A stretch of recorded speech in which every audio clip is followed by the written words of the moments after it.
Hello, welcome back. It's Kathy from Crafts by Kathy. I've got a very quick and simple tutorial for you today. It's one of my favourite things to do. I like doing the collaging. I love the way these little mini books come out. Depending on how you like your mini books, you can fill the pages with all sorts. Sometimes you can go to town with them. I like to make a bunch of these for when I send out my Etsy orders. I like to include a few freebies with each order just to say thank you for the support. And you can actually go way to town with these. I do quite often. I started here, look, this was just my prototype. It was just meant to have plain pages in it, but oh, instead of cutting that off, I'll make it into a tuck. So I'm going to show you how to make the basics of this little booklet today. Shouldn't take long, and let's get started.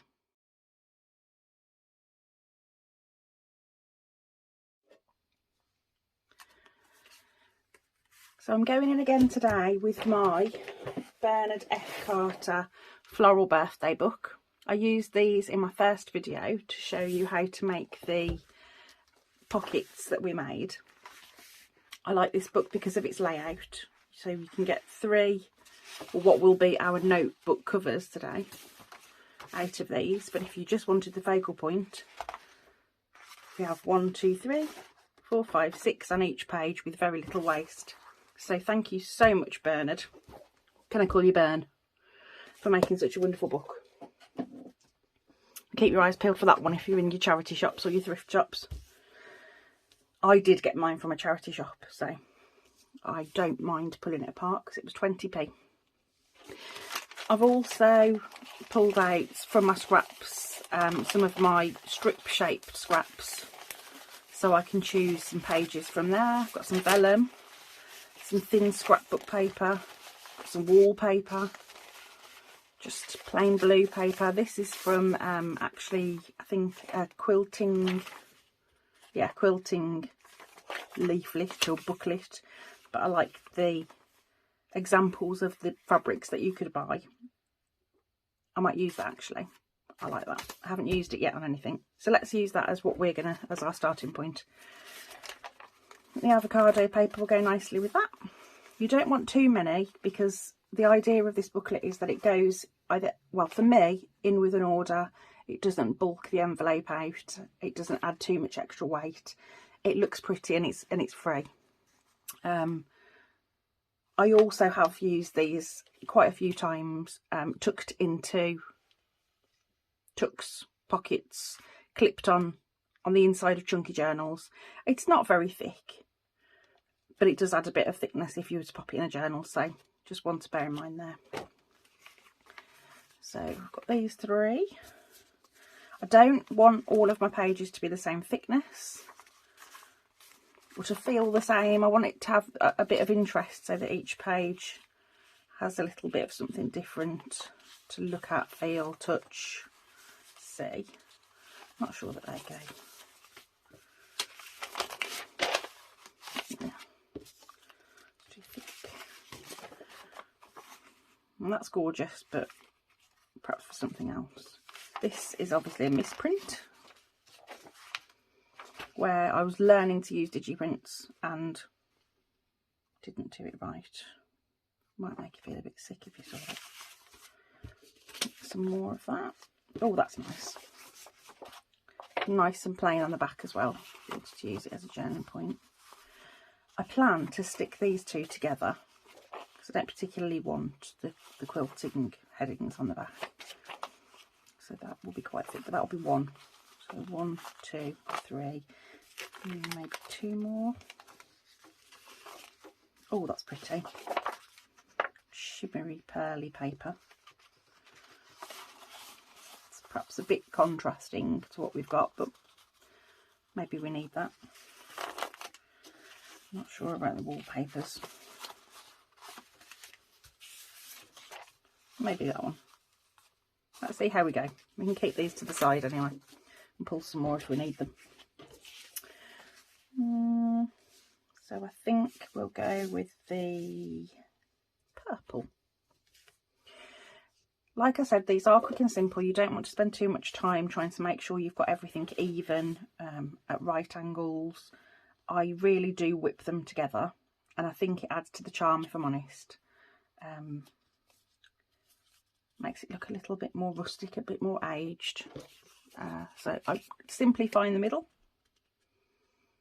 give it a quick pinch, and then bring in my scoreboard.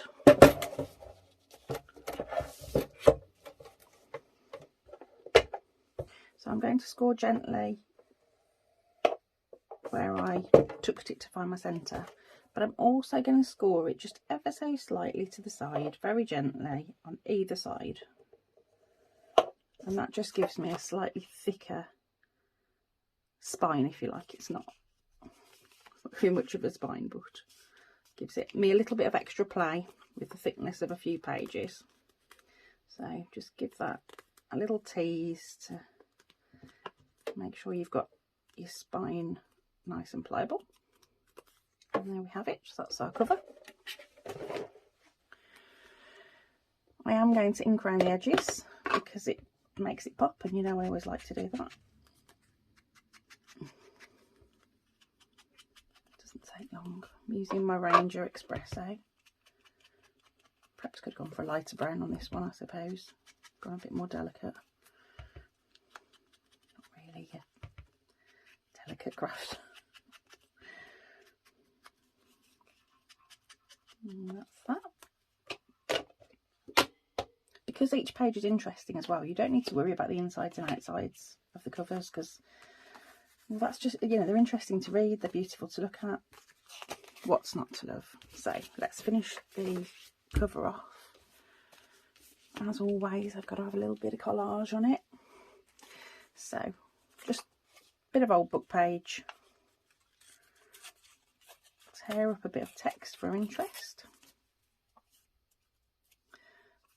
I am going to ink that.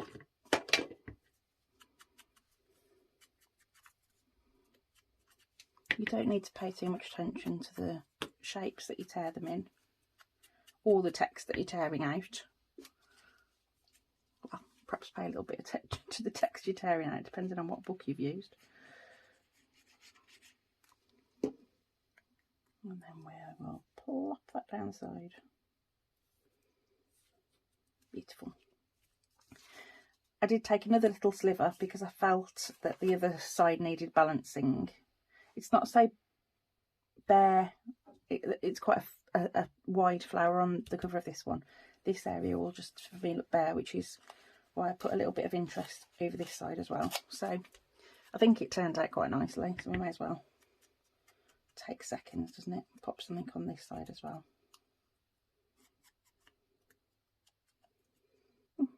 Beautiful. Did all right with that text. Okay. It's quite straight, that, but I'm not too worried because I popped a little bit of this lace on there on the other one, so it blurs it a little bit, so it won't look quite so straight, or you won't notice that it's so straight. I'm a bit bigger with this one, haven't I?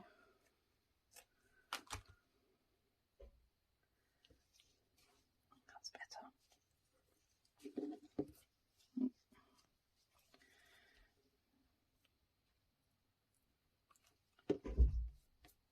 Helps when they stick down. A little bit of glue on the back of the lace. Bit of a smoosh. And on it goes at a little bit of an angle to the paper.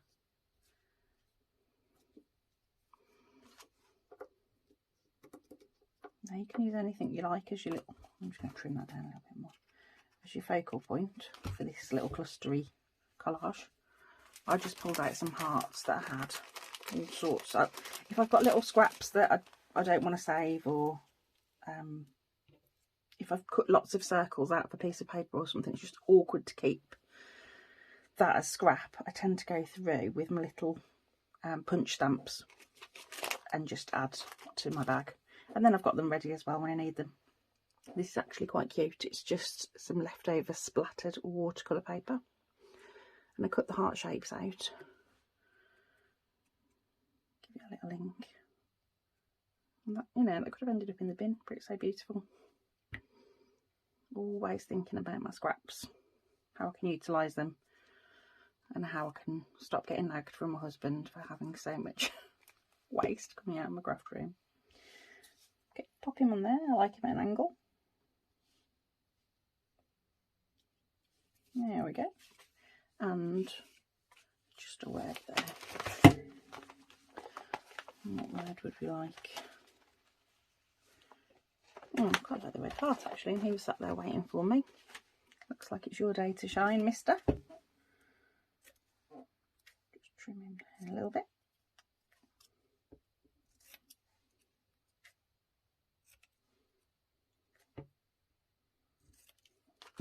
Trimmed down a little bit, I've trimmed him down a bit too much. In fact, yeah, I have, look. Oh no, you two did you now? Clearly wasn't your day to shine.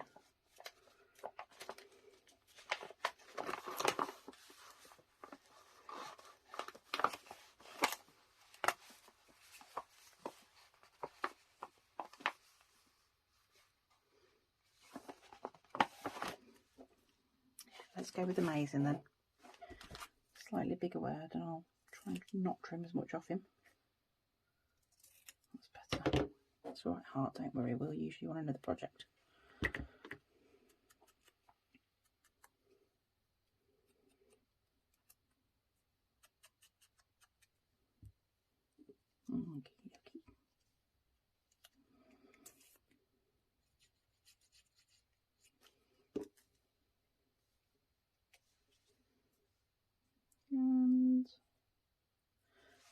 And I'm not even sure he's big enough. Do you know what did we say at the beginning of this? It's a quick pop together booklet. Don't overthink it. It is what it is. It's still pretty. I perhaps in hindsight would have picked a bigger word or some larger font, but we've picked what we've picked and that's what we've got.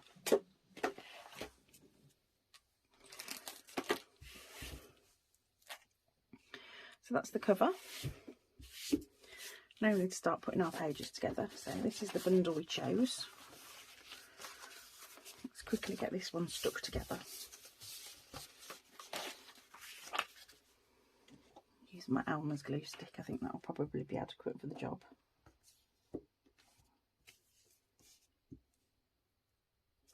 Try not to get glue on my cutting mat. I go through these cutting mats so often because I don't take care not to glue on it.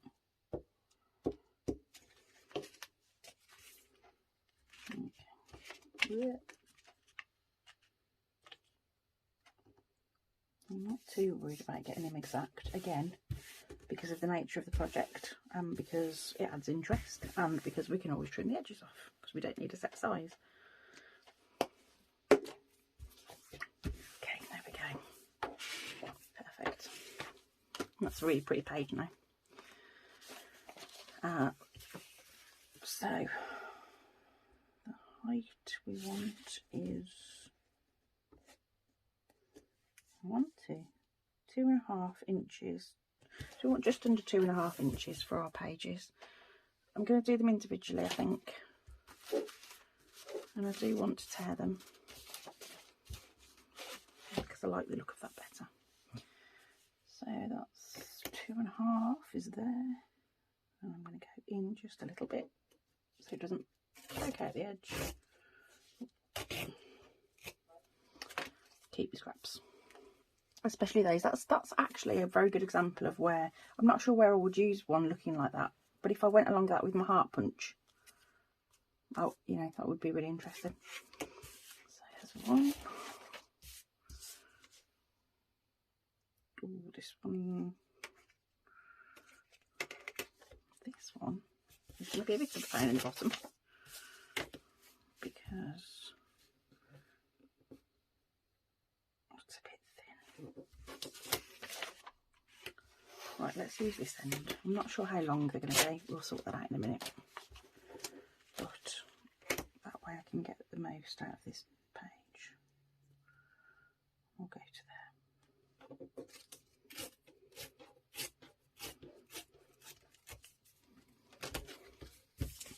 that's 1, 2. Ooh. A little sliver off of him.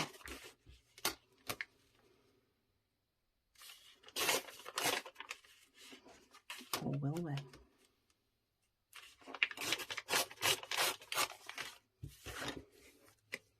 1, 2, 3. Oh, I like this one. See that reflecting against the light. Oh, it's me again, isn't it? Anything glittery or shiny.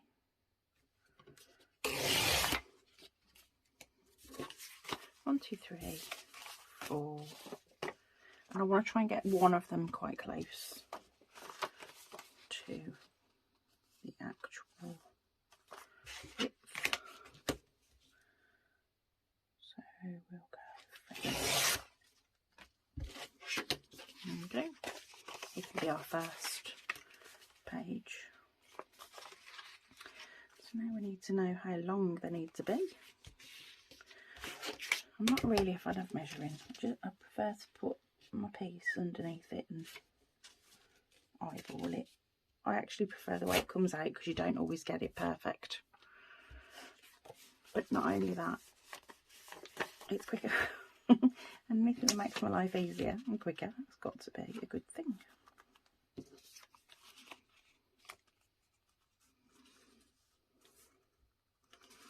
And you look like you're the right length, which is good.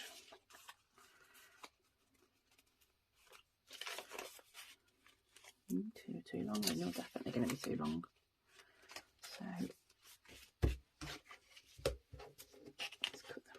Ah, should we do a tuck like we did on the last one? Right.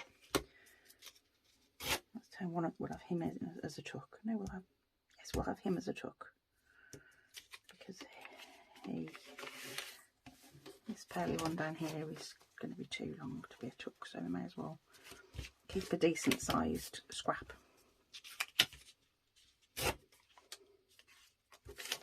Okie dokes. So pop all of our pages together in the order that you want them in.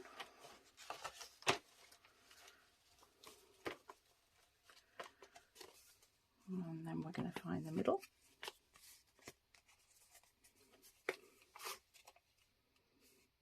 Doesn't matter again at this point if any of them are a bit too long because we can still trim them. Just got the basics of our signatures together there. I'm going to turn him into a tuck spot right now by simply folding him over and giving him a bit of glue.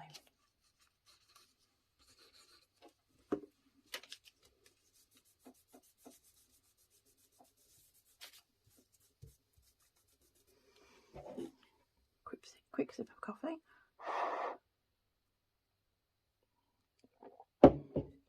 Before it gets cold.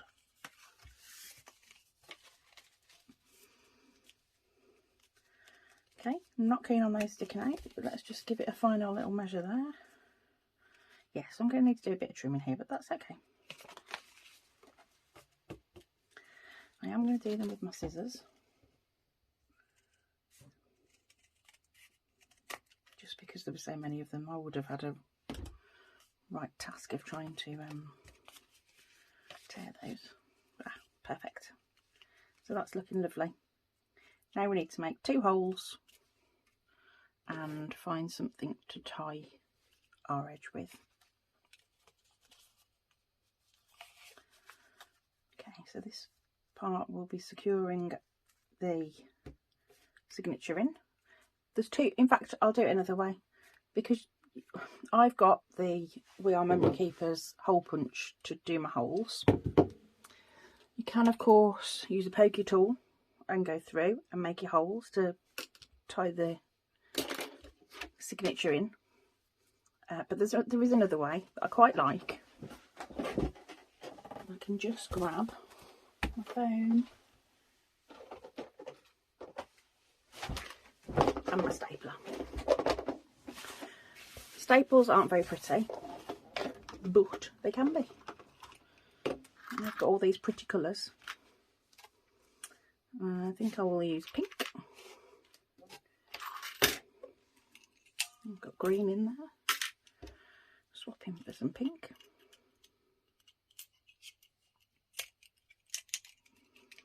Now to do this you are going to need a stapler that comes open, because obviously that stapler isn't going to reach, or a long arm stapler, which I do have but I'm not going to pull out right now. I'm trying to do this to show you that you don't have to have everything to make things and put things together like we do. So I think I'm going to put 2 staples in here. So I'm going to make sure I've got my pages exactly where I want them. I might just put a clip there just to help me hold them in place. I'm going to pop them on my foam. I'm sure you've probably all seen this trick done as well. It's nothing groundbreaking. And then pop a staple in, pop a staple in,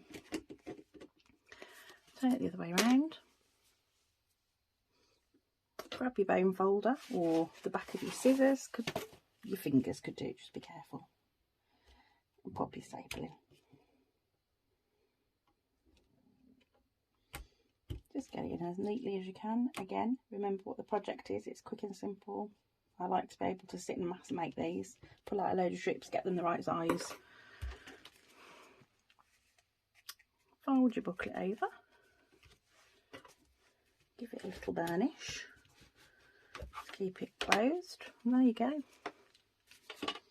Slightly different to the prototype, obviously, not having the tie, but pretty staples.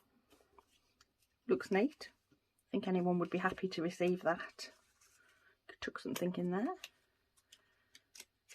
as a freebie with their order, or in a pocket in their journal. I hope you've enjoyed that with me today, and I hope you're all well, and I look forward to seeing you again in my next video. Take care, stay safe. Bye bye.